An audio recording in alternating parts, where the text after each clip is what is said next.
Live from the Channels Television Global Headquarters here in Lagos, Nigeria, you're watching Newsroom series. I'm Dominic Iwiwu, and today our focus will be centered on the north-central zone of the country. We start off in Plateau State, where traditional and religious leaders, as custodians of values and peace, have been urged to use their influence to promote dialogue, tolerance, and conflict resolution in their domains, while women and youths, as the heartbeat of any society, must be willing to actively participate in shaping the future in their communities. Commander Operation Safe Haven and General Officer commanding 3 Division, Nigerian Army, Major General Folusho Oyinlola, gave the charge in his remarks during the engagement with stakeholders from Boko's local government area of Plateau State towards peaceful coexistence and secure farming season. The commander also urged the stakeholders to work collaboratively with security agencies to maintain peace in the area. As the farming season approaches, the Joint Security Task Force Operation Safe Haven is leaving nothing to chance with the engagement of critical stakeholders in Bokos in preparation for this year's farming. Major General E.F. Oyinlola, you're welcome, sir. The engagement was put together to consolidate on the security gains ahead of a peaceful farming season. It also creates an opportunity to reflect on the importance of collective responsibility in ensuring peace and prosperity in the once troubled communities. Security remains the bedrock of any society's progress, without which economic activities, including farming and herding, cannot thrive. Bokos, and indeed the whole of Plateau State, is endowed with rich agricultural resources that must be safeguarded for the benefit of all. It is therefore important to continue to build on the successes recorded so far in enhancing security and fostering peaceful coexistence. Nevertheless, the Plateau State government warns against profiling criminal activities. Rather, the authorities believe this should be addressed on an individual basis by perpetrators of such acts. A criminal is a criminal. Criminality does not have religion. Criminality does not have tribe. All criminals must be dealt with the same way. The same law will apply on everybody that is a criminal. And we want to pray God to give security personnel the ability, the capacity, the wherewithal to overcome our security challenges. One thing we've also heard is that it is our children,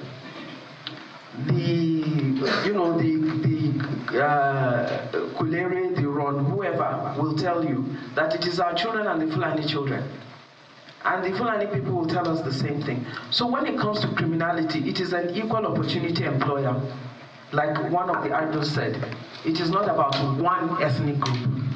Criminality resides in the heart of every criminal, regardless of their ethnic group or their religion. And so I want to join, voices with those who have said, please let us deal with criminality as criminality. The engagement is based on the need to build trust and confidence among the people to facilitate a secure farming season that will produce a bumper harvest while the people continue to embrace dialogue over violence. The Niger State government has inaugurated the School Farm Project. The initiative, launched at the Suburb Model School in Minna, north-central Nigeria, aims to cultivate a new generation of farmers and entrepreneurs who will not only cultivate to feed themselves, but empower students with modern farming techniques and entrepreneurial skills. According to the Commissioner for Basic and Secondary Education, Hadiza Mohammed, the project is designed to build early farmers who will not only provide food, but also create jobs.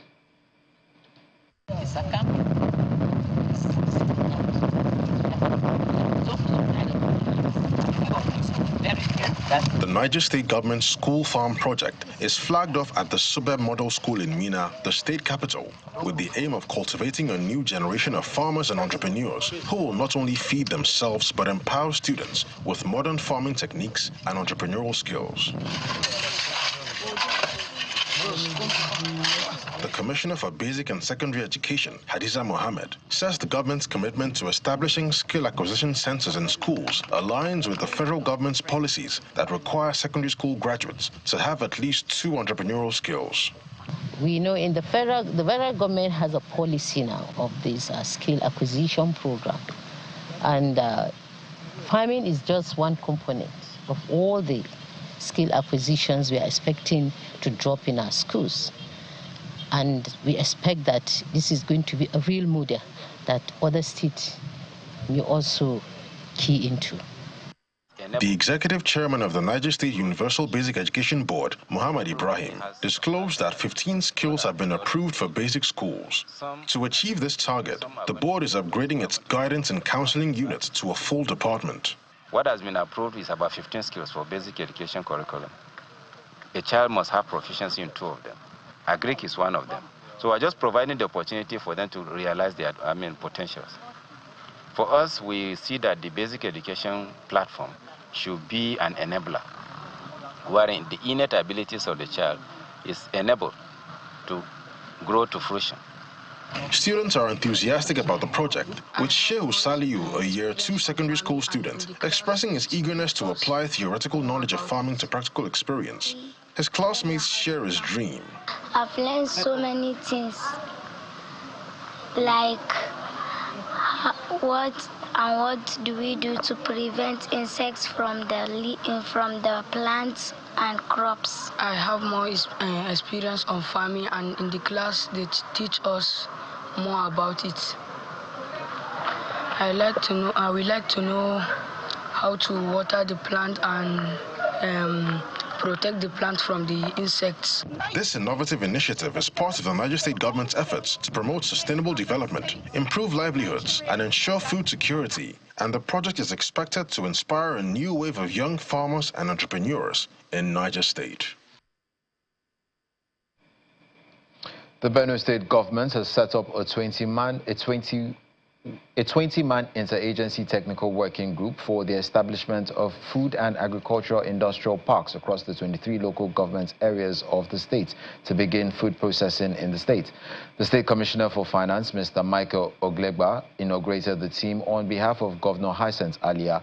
Mr. Oglegba believes the industrial park projects will move farming in the state from subsistence to commercial agriculture. The Benue State government wants the state to live up to its title, the food basket of the nation, by initiating the construction of industrial parks across the 23 local government areas of the state. But more than anything, it's to put Benue on the map. The executive secretary of the Benue Investment Promotion Agency makes a presentation on the project and identifies some of the challenges smallholder farmers face. The goal is to set up safe spaces, like the Honorable Commissioner of Finance have said, at the grassroots. So take productive activities to the grassroots and ensure that, one, there is an established and sustainable demand for our primary raw materials. To develop focused components of the blueprint that can now be collated together to provide a master plan for industrialization of Benue State through industrial parks, and it to be handed over to His Excellency, the Executive Governor of Benue State, for onward implementation. The presentation also focused on some of the potential challenges of the parks, including power and funding for local investors. When investors are attracted or go into a state, first is to look at the power market. And largely, we have been presenting domestic markets to our investor, and that is not attractive enough. We're at 2 weeks back, we were at the National Conference of Manufacturers Association in Lagos, and a support for manufacturing of 9 billion naira support was announced to support manufacturing nationwide. The state government has set up a 20-man team to address some of the issues and see to the establishment of the parks across the state. So one of the first things that The idea of the project is to help the state generate income from value-added tax when farmers commercialize and process their raw materials. Almost 90% of all Benue people are involved in agriculture, right? We are into some kind of subsistence kind of agriculture. But this is not done by large holder farmers. It's just small holder farmers, small farms all over the place. The Benue State government is hoping that the effort will reduce post-harvest losses by farmers in the state. The Nasarawa State Governor Abdullahi Sule has hailed the partnership between the state and Sasakawa Africa Association in improving the agricultural value chain of the state. He stated this while speaking at the 2025 Annual Stakeholders Review Workshop of the association held in Abuja.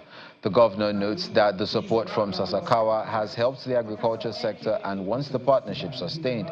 He also restated his vision for the sector, highlighting that his administration is working to boost food production across the 13 local government areas of the state. Our host, food security should not just be a slogan. Food security should be a reality because Nigeria has the capacity to have total food security, but it could only happen if we are serious about it. But for us in Nasarawa State, we don't look at agriculture as hobby, we look at agriculture as business. In Nasarawa State, we said we have to show seriousness that we believe in agriculture. So last year, the Nasarawa State government acquired 10,000 hectares of land. We cultivated 2,000, harvested the rice, and sold 80% of the rice that we cultivated to Olam, and the 20% we distributed all over the state so that every local government now will participate in agricultural activity in the state. I'm happy that Sasakawa has come and joined us to set up the aggregation centers in Asakio and Nangwatashi. With that, we have been able to claim, we are still losing a lot, but we are claiming some now. And those are the kinds of good things that are happening when it comes to real partnership. So those aggregation plots that you send, I want Ken here specifically to thank you and to urge you to set some, not only in Nasarawa, but really in all the states that you have this type of partnership. Because we have seen great potentials and great improvement. Staying in Nasarawa State, women and youths selected from the 13 local government areas of the state have received 68 million naira agricultural fund under the Renewed Hope Initiative Women Agricultural Training and Support Program. The program is in collaboration with the Federal Ministry of Agriculture and Food Security and has beneficiaries comprising 23 women groups from each of the local government areas getting 2 million naira each under the home garden category. 30 beneficiaries got 300,000 naira each and 90 youths getting 100,000 naira each under the Youth Agricultural Support Program. A school in each of the 13 local government areas will receive support under the Young Farmers category. Sponsored by the First Lady, Senator Oluremi Tinubu, the disbursement was led by the wife of the Deputy Governor, Tosa Akabe, alongside other stakeholders.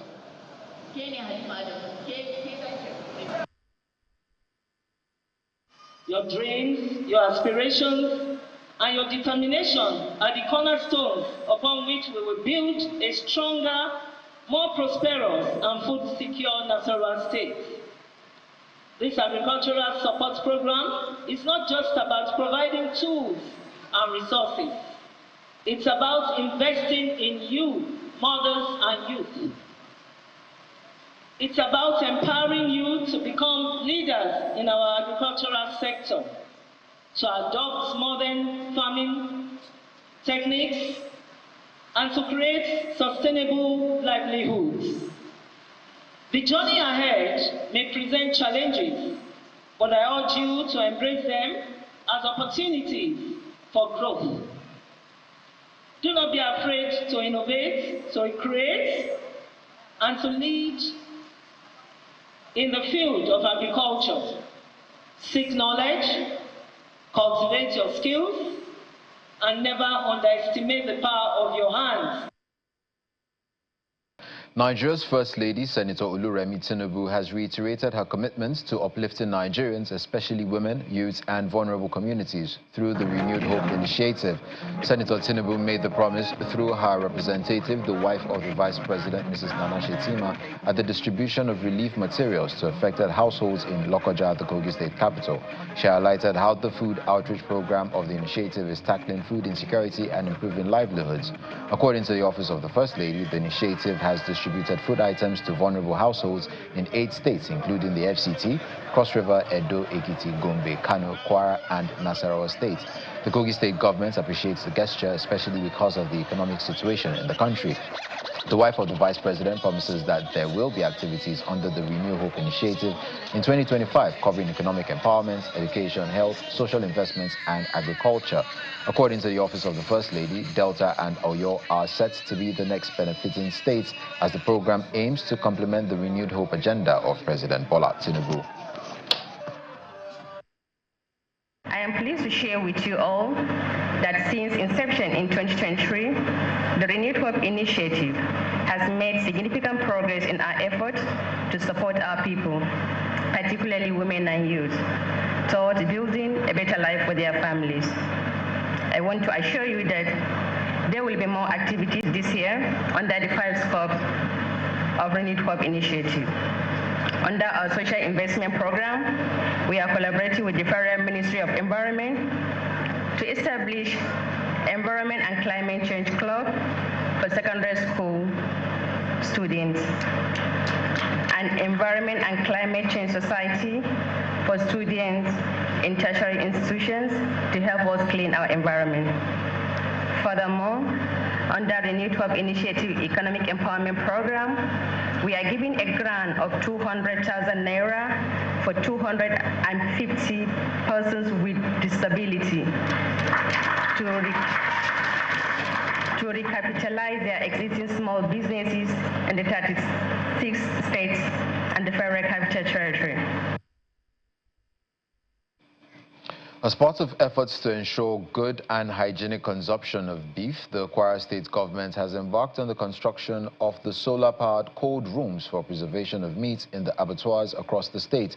This is just as the government also began the distribution of goats to the recently trained livestock farmers to commence the commercial trade farming in that regard. This is Olushola Saraki Market in Ilorin, the Kwara State capital. The newly appointed Commissioner for Livestock, Oloruntoyosi Thomas Adebayo, is here with officers of the Livestock Productivity and Resilience Support Project to inspect the newly installed solar-powered cold room for meat butchers.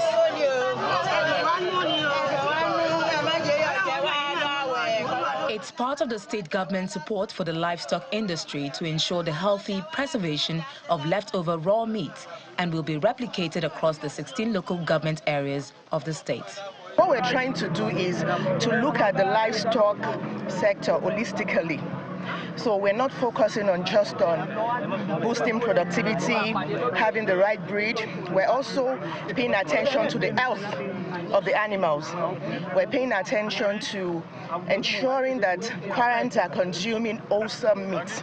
So we need this because sometimes when we kill, sometimes when we kill cattle, cows, goats and sheep, we might have some leftover. So it's important that they are properly stored to ensure that, we're consuming wholesome meat and that, there won't be any sickness or diseases from eating spoiled meat and all of that. So that is why we have the cold room, and that's why it is very important. It's a welcome development and a win-win situation for butchers operating in the market and future benefiting markets. This project is a very big project, and as we go a long way to serve the public in order to increase our revenue, and based on what government has done, we really appreciate the government of Abraman Abrazak. Distribution of live goats is also ongoing to some livestock farmers who recently concluded a training on commercial goat farming. What we hope to achieve is that the goats will be well reared, will be multiplied, that they will share with others. So in the nearest future, people will have more goods, and we keep sharing, and it's a source of empowerment for the people, for the populace. It's a source of store of wealth and can be disposed of in emergencies. During the festivals, do you know how much money that goes to that? It's billions of naira. So just to let you know the volume of the money involved. So that's what this Kwara State government is trying to do. They want to turn the livestock industry to a business. You have 2, 3, then you multiply it and make it 10, 20, then in 1 or 2 years, then you multiply, then you become a millionaire. So that's our target. The Kwara State government believes this training will help the beneficiaries attain economic independence to complement the renewed hope agenda of President Bola Tinubu. Staying in Kwara State, the Governor Abdurrahman Abdul-Razak has said the student loan policy of the federal government boosts the hope of children of low-income earners to access quality higher education in the country. The governor, who was represented, spoke in Ilorin during the sensitization program for students of tertiary institutions in the state. The program was organized by the Nigeria Education Loan Fund, NELFUND, in partnership with the Office of the Special Advisor to the Governor on Education, Policy Formulation and Human Capital Development, Adetola Arike Salau. It was themed Empowering Students Through Financial Inclusion and Entrepreneurship. Governor Abdul-Razak commended President Bola Ahmed Tinubu for the initiative that he noted will address the major challenge of youth acquiring tertiary education. The governor said his administration is partnering with NELFUND on the sensitization to ensure that students across the educational institutions in the state benefit from the scheme. Managing Director NELFUND Akintude Sonia, who spoke through Executive Director Operations Mustafa Liao, said they had so far received over 400,000 applications across Nigerian institutions since the launch of their operation, out of which 70% had been cleared. To make sure that we sensitize these people to know what is their worries so that we'll be able to support them. Presently, we have disbursed around 900 million to combined institutions in Kwara State. And we wanted to make sure that Kwara State benefits from this exercise, because we have a lot of students, we have a lot of public institutions here, and a lot of our students are having difficulties being able to pay their school fees, being able to pay their tuition. So why shouldn't they be a part of this kind of sensitization exercise? The African Development Bank and the International Institute for Tropical Agriculture have signed a $27 million deal to finance the second phase of a program tagged Technologies for African Agricultural Transformation. The Director General of the Nigerian office at the bank, Mr. Abdul Kamara, explains that the program will serve as a catalyst for the productivity of smallholder farmers to meet the bank's Feed Africa goals. A total of $40 million was earlier earmarked for the first phase of the project, bringing the total to $67 million for both the first and second phase. Officials from their International Institute for Tropical Agriculture are meeting their colleagues from the African Development Bank to seal a deal that will boost food security in Africa. The representative of the IITA shares perspectives of the benefits to farmers and the federal government's plan for improved food production.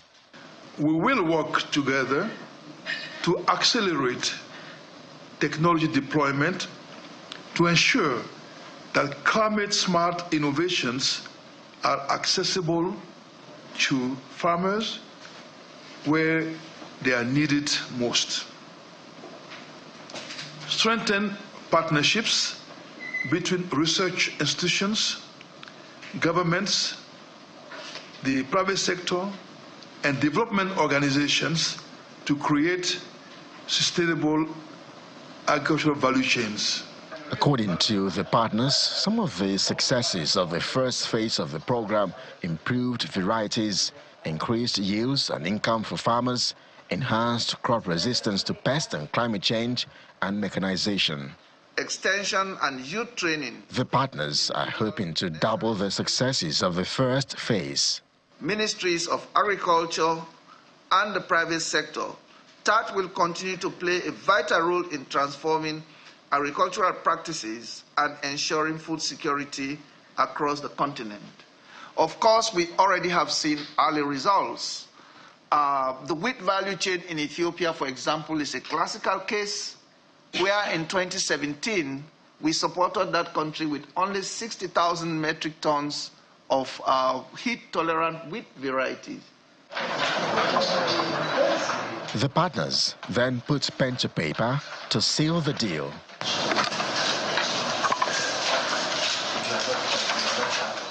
The pact is expected to enhance food production.